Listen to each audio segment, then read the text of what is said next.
Si vous le voulez bien, on va aborder la deuxième partie de cette séance.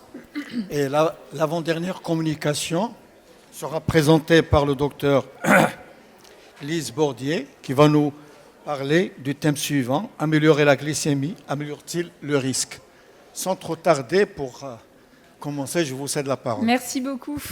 Alors pour terminer cette journée, la dernière session, je vais vous parler finalement du bénéfice qu'on peut attendre de l'amélioration de la glycémie sur le plan du risque cardiovasculaire. Alors on en a beaucoup parlé depuis ce matin. Le risque cardiovasculaire est très élevé chez le diabétique. La mortalité cardiovasculaire est 2 fois plus importante. Le risque d'infarctus 2 à 3 fois plus important, voire même 4 fois pour certaines études. La coronaropathie reste la première cause de mortalité des diabétiques de type 2 et elle est plus grave que chez le non-diabétique, que ce soit à court ou à plus long terme. Alors bien sûr, il y a eu des progrès, et ça c'est une étude qui a été publiée dans New England en 2014. Vous voyez la diminution du risque d'infarctus du myocarde dans la population non diabétique comparée à la population diabétique, et vous voyez une nette diminution, une nette amélioration de ces événements qui étaient réduits de presque 68% chez les diabétiques. Il faut noter qu'ils partaient d'un risque beaucoup plus important que les non-diabétiques, mais néanmoins, ils n'ont pas encore atteint le risque de la population non-diabétique. Et finalement, on peut se dire que même s'il y a des progrès, les diabétiques y paient un lourd tribut à la maladie cardiaque et aux causes de décès cardiovasculaires. Vous voyez ici la diminution d'espérance de vie en fonction de la date du diagnostic du diabète. Un homme finalement, chez lequel on va détecter le diabète à 50 ans va perdre environ 5 ans de vie. La même chose chez les femmes, avec, vous voyez, toujours la première cause de mortalité, eh bien, ce sont la mortalité cardiovasculaire. Alors même, on peut dire que les femmes, elles ont un petit surrisque par rapport aux hommes, pour de multiples raisons. La première étant qu'elles sont beaucoup moins bien dépistées que les hommes. Alors, on voit bien qu'il y a un lien épidémiologique entre le diabète, l'augmentation du risque cardiovasculaire et d'événements cardiovasculaires. Mais pour autant, est-ce qu'on est capable aujourd'hui de démontrer que l'amélioration de l'équilibre glycémique va réduire ce risque cardiovasculaire? Un est la conséquence de l'autre, mais est-ce que la diminution de la glycémie, est-ce que l'amélioration en miroir va permettre une réduction du risque cardiovasculaire? Et pour ça, on va envisager le résultat des grandes études épidémiologiques. Alors le principe de ces études épidémiologiques est toujours le même.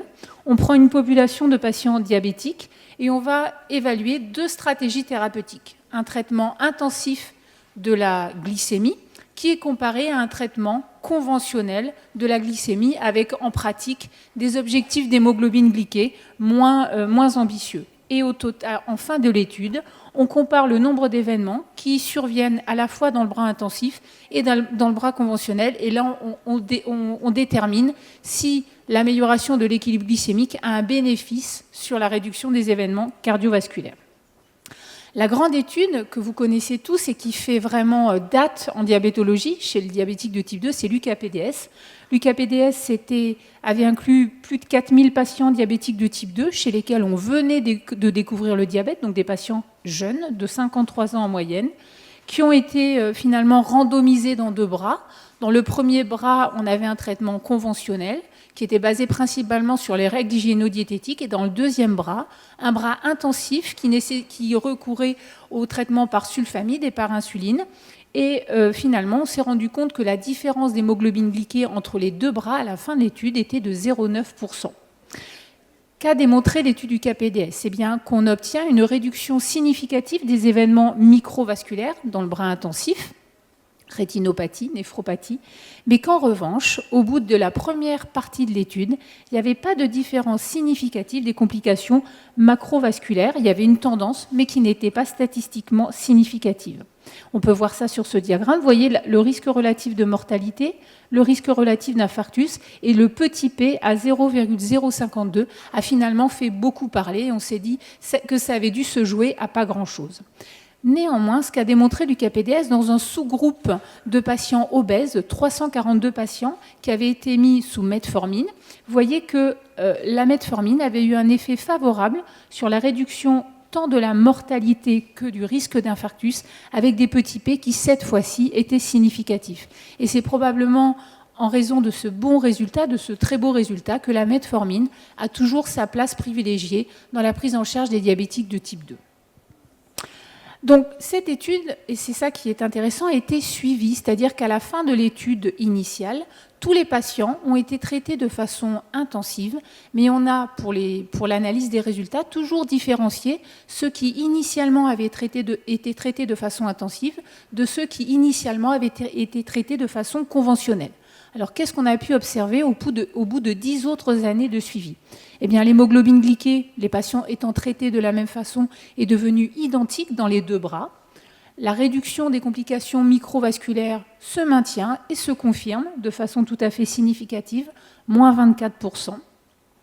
Et par contre, on voit apparaître une amélioration qui, cette fois, est significative sur les complications macro-angiopathiques avec une réduction de 15% du risque d'infarctus, mais là, le petit p, il est à 0,014. Et la mortalité toute cause, elle aussi, devient significativement réduite dans le bras de patients qui ont initialement été traités de façon intensive. Et c'est à partir de cette étude qu'on a identifié le concept de mémoire glycémique. Qu'est-ce que c'est la mémoire glycémique? Ça veut dire que toutes les années qu'on a passées en étant bien équilibré, eh bien, on va en garder un bénéfice à long terme. Suite aux résultats de la première étude du KPDS, il y a 3 autres grandes études qui ont été imaginées, parce qu'on s'est dit finalement à la fin du KPDS, 7 versus 7,9%, eh bien, ça induit un bénéfice sur les complications du diabète. Donc on a essayé d'aller un petit peu plus loin, et il y a 3 études qui ont été imaginées. L'étude ACCORD, grosse étude américaine, 10 000 patients, objectif d'hémoglobine glyquée moins de 6%. Étude ADVANCE, 11 000 patients, objectif d'hémoglobine glyquée 6,5%. Et l'étude VADT chez les vétérans, plus petite étude, 1700 patients, avec un objectif à moins de 7%. Mais c'est une population qui n'était pas du tout celle de l'UKPDS. Vous voyez que les patients étaient plus âgés, ils avaient un diabète qui n'était pas récemment diagnostiqué, comme c'était le cas dans l'UKPDS, mais que leur diabète avait entre 8 et 11 ans d'ancienneté. C'était donc des patients qui étaient plus âgés, ils avaient 10 ans de plus que dans l'UKPDS, 62, 66, 60 ans.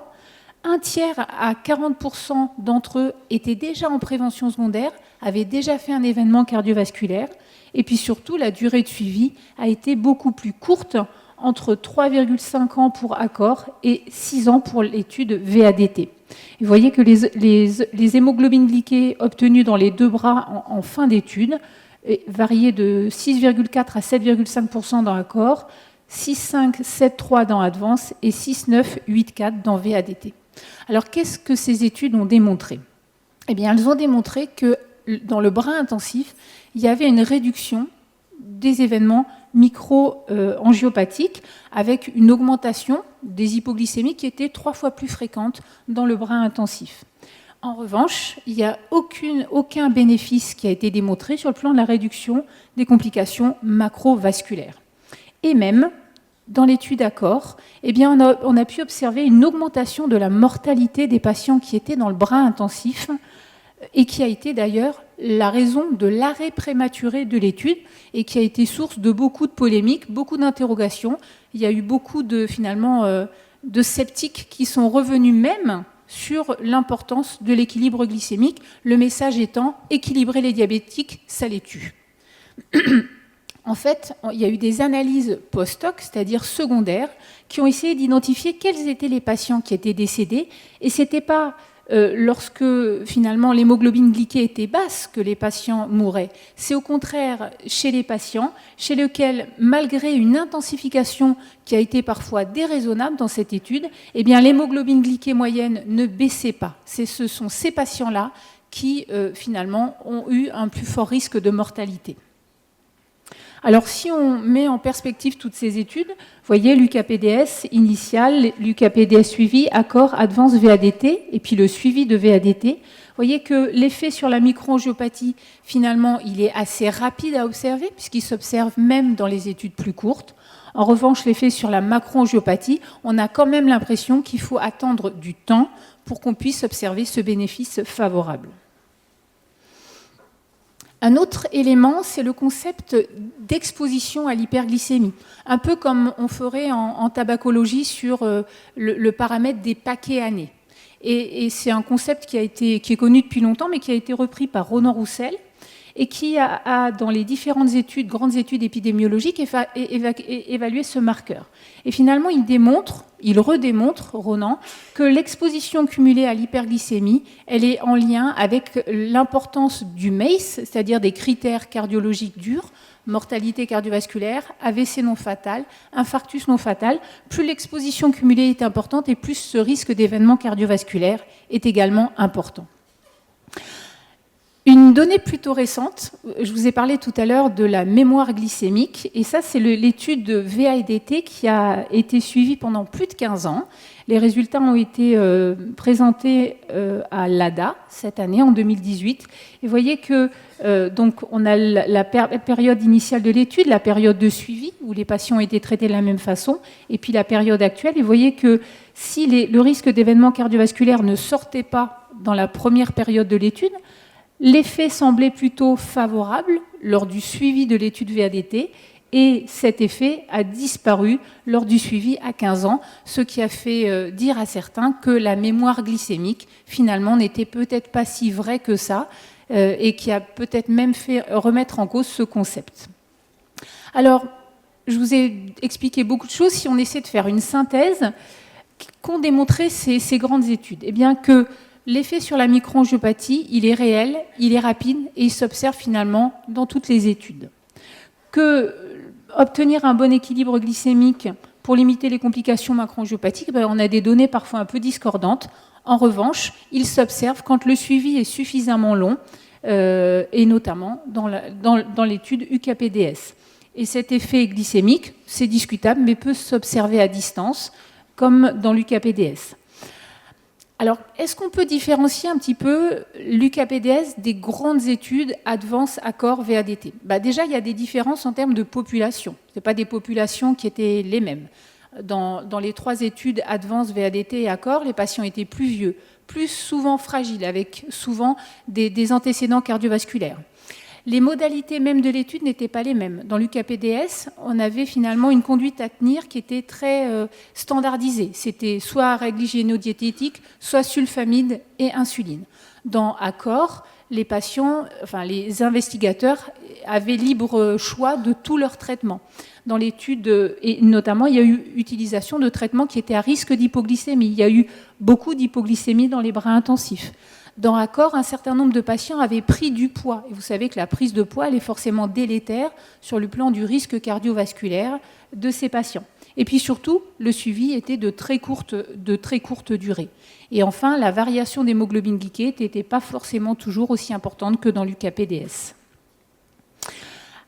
Revenons sur les facteurs de risque de ces événements cardiovasculaires.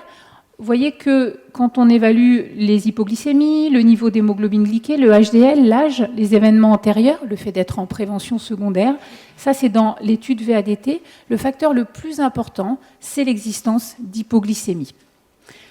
Le lien également a été retrouvé dans Advance. Les patients qui faisaient des hypoglycémies sévères, vous voyez, ce sont les courbes en rouge, avaient plus d'événements, plus de mortalité annuelle. Mais dans Advance, on a différencié les patients qui ont fait des hypoglycémies sévères dans le bras intensif et ceux qui ont fait des hypoglycémies sévères dans le bras conventionnel. Et finalement, on se rend compte que c'est plutôt dans le bras conventionnel que finalement le lien entre la mortalité annuelle et les hypoglycémies a été plus marqué que dans le bras intensif. Et puis surtout, dans Advance, Sophie Zungas, quand elle nous a présenté les résultats, elle nous a dit finalement, est-ce que les hypoglycémies sont la cause de la mortalité de ces patients? Parce que ça, c'est une vraie question pour le clinicien. Effectivement, elle retrouvait le lien entre les hypoglycémies et les événements cardiovasculaires, majeurs, mineurs, la mortalité cardiovasculaire et la mortalité toute cause, mais il y avait aussi un lien entre les hypoglycémies et toutes les autres pathologies. Les maladies non cardiovasculaires, les maladies respiratoires, les maladies du tube digestif, etc. Donc il n'y a pas vraiment de lien de causalité entre les hypoglycémies et les événements cardiaques, les hypoglycémies, ce serait plutôt le témoin de la vulnérabilité, de la fragilité du patient. Et en plus, dans l'étude Advance, on a évalué finalement la relation temps entre l'événement hypoglycémie et la mortalité, et il n'y avait pas de lien temporel. Donc c'est ce qui a fait dire que les hypoglycémies, ce n'était pas un facteur de risque directement, pas un facteur causal directement, mais bien un facteur qui était associé. Et un facteur, en tout cas, un élément qui témoignait de la vulnérabilité et de la fragilité du patient. Un autre élément, c'est issu d'une méta-analyse qui a finalement évalué toutes ces études, vous voyez, UCAPDS, Proactif, dont je n'ai pas trop parlé, Advance, VADT et Accor, et qui démontre que le traitement intensif, finalement, il a un intérêt. Il est réduit de 15% les événements coronariens, sans augmenter la mortalité. Et ça, c'est important parce que ça souligne l'importance de l'équilibre glycémique. Mais bien sûr, il ne faut pas être uniquement glucocentré. On en parle beaucoup depuis ce matin. Le patient diabétique, c'est un patient qui est à haut risque cardiovasculaire parce qu'il a d'autres facteurs de risque. Il a une obésité, une hypertension, une dyslipidémie.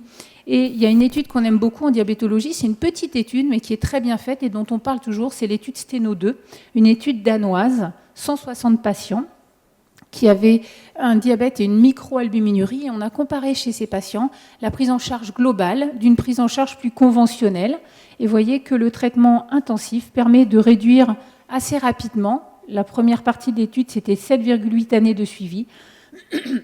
La réduction des complications macroangiopathiques de 53%, de la rétinopathie de 58% et de la néphropathie de 61%. Voilà.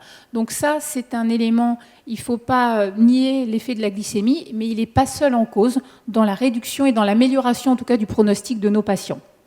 C'est ce qu'a souligné la Société francophone de diabétologie dans la prise de position qu'elle a publiée il y a bientôt 1 an sur la prise en charge du patient qui doit être globale, multifactorielle et surtout individualisée au niveau de risque du patient. Et notamment les objectifs d'hémoglobine glyquée doivent être individualisés en fonction des comorbidités du patient et de son profil cardiovasculaire. Le professeur Schlinger en a parlé ce matin, j'irai rapidement sur cette étude, qui, je trouve, est assez encourageante après tout ce que je viens de vous dire. C'est le poids de l'hyperglycémie à partir des données du registre suédois. Vous voyez que l'hémoglobine glyquée, en dehors de la cible, reste un facteur prédictif important d'infarctus et d'accident vasculaire. Et je dis ça pour tous les glucosceptiques qui pourraient penser qu'équilibrer la glycémie n'est pas important chez nos diabétiques. Nous, on a beaucoup de discussions avec certains médecins en France qui sont sceptiques et qui pensent qu'équilibrer le diabète ne sert pas à rien. Voilà, en conclusion, je voudrais souligner que l'hyperglycémie chronique, elle participe au risque cardiovasculaire du patient diabétique, que certaines études d'intervention, malheureusement, ont eu des résultats plutôt mitigés, que le bénéfice de l'amélioration de l'équilibre glycémique a même été rappelé en France par l'Académie de médecine, que les hypoglycémies pourraient jouer un rôle délétère chez le patient le plus vulnérable et le plus fragile et qu'elles doivent, dans cette population-là, être rigoureusement évitées, que la prise en charge, elle doit être globale et individualisée, mais surtout, et ce sera une introduction pour le topo suivant, les nouvelles classes thérapeutiques nous permettent d'espérer finalement un bénéfice au-delà de la glycémie, et ce sera la présentation du professeur Baudusseau. Je vous remercie de votre attention.